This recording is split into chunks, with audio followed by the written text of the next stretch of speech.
Okay, I told you we were going to solve systems using 3 different methods, and in this video we're going to talk about solving systems using elimination. When you eliminate something, what do you think about? I think about making it go away. It's eliminated, it's gone, it's out of here. So if I'm talking about elimination, I'm going to look at two equations for a system, and I want to eliminate a variable. So if I'm going to eliminate a variable, I need to pick, do I want to eliminate x or do I want to eliminate y? So it doesn't really matter which one. I typically pick the one that seems easiest to me at the time. You may see it completely different.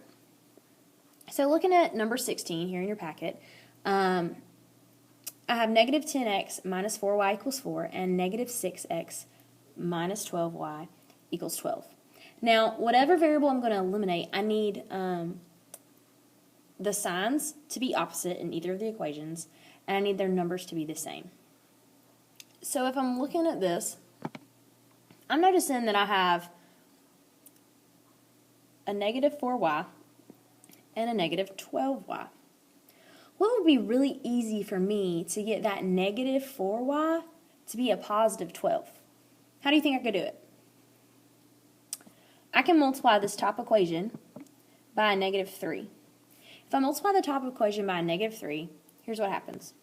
I distribute the negative 3 to everyone in the equation, which means I would have a positive 30x and a positive 12y equals negative 12. Well, now if I look down at my second equation, I haven't done anything to it. It's going to be negative 6x minus 12y equals 12. Now remember, my goal is to eliminate a variable. Right now, it looks like I can eliminate y really easily now that I've multiplied by that negative 3. So I stack these equations on top of one another, and I add and see what I can cancel out. Well, I have 30x, and I'm going to subtract 6x, which would give me a positive 24x. Now I have 12y minus 12y. That eliminates the y. That's what I wanted. I want that variable gone. If it doesn't eliminate itself, then I've done something wrong. I've multiplied wrong. Something in my math has gone wrong somewhere. So please go back and check if it doesn't work. Now I have a negative 12, and since this 12 is positive, I'm going to say negative 12 plus 12. That will give me 0. Now I'm almost there. I just have to figure out what my x value is. So if I divide by 24, 0 divided by any number is going to give me 0. So x is going to equal 0. But remember, this is a system. And the point of a system is that I have an x and a y where it satisfies both equations. So here I only have half of my solution. But I can find the rest. So if I go back to my original set of equations, I can pick either one. It doesn't matter. I'm going to pick the negative 6x minus 12y equals 12 because I can. You might have picked the negative 10x minus 4y equals 4. Either one of these would work out the exact same. So what I'm going to do is I'm going to substitute in the x equals 0 for x so that I can determine what y is.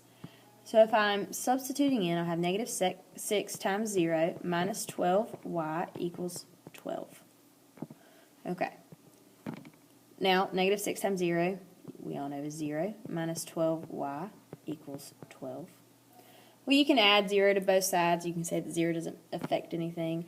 You can subtract 0 from both sides. Either way, I get negative 12y equals 12. Now, I'm still trying to get y by itself, so I'm going to divide that negative 12 on both sides so that I can get y equals a negative 1.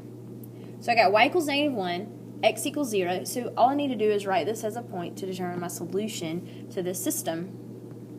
So my solution would be 0, negative 1. This is the solution to the system of equations, alright? So this would actually be your answer.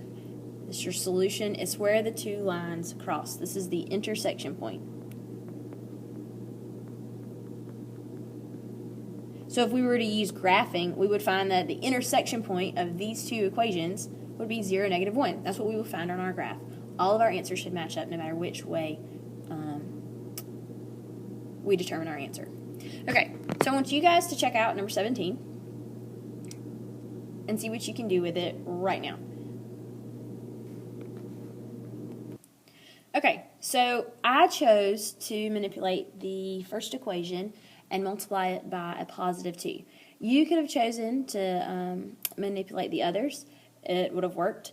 If you decided to eliminate x, then you would have needed to multiply both equations by a number in order to get those two coefficients to be the same.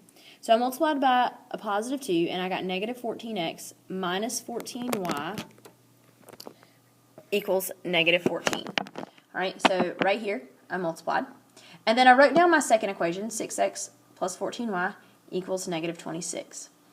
Once I did that, I added my equation. So -14 plus 6x gives me -8x. My -14y and +14y canceled out, or they eliminated. And I had -14 minus 26 would give me -40. So I'm trying to get x back to itself. To solve for x, I need to divide by -8, and I get a +5. Now, I took that +5, and I substituted it into my second equation. If you chose your first equation, it would have worked the exact same way.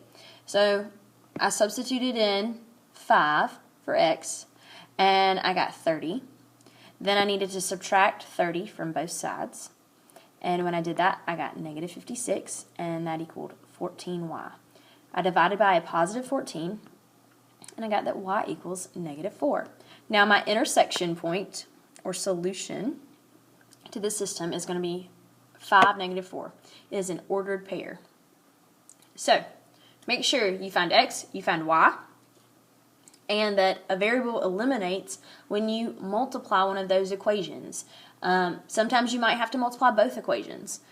And remember, no solution could happen. Infinitely many solutions could happen. Remember what that looks like in terms of an equation. All right? Just as a reminder, it looks something like this if you are trying to figure this out. So if I had 0 equals 0, that makes perfect sense. 2 equals 2 makes perfect sense. So this would be infinitely many solutions. However, if I had -27 equals 32 when I solve my equation, does -27 equal 32? No, it doesn't. It makes 0 sense at all.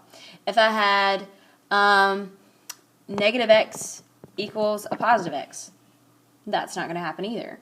So this situation would actually result in no solution.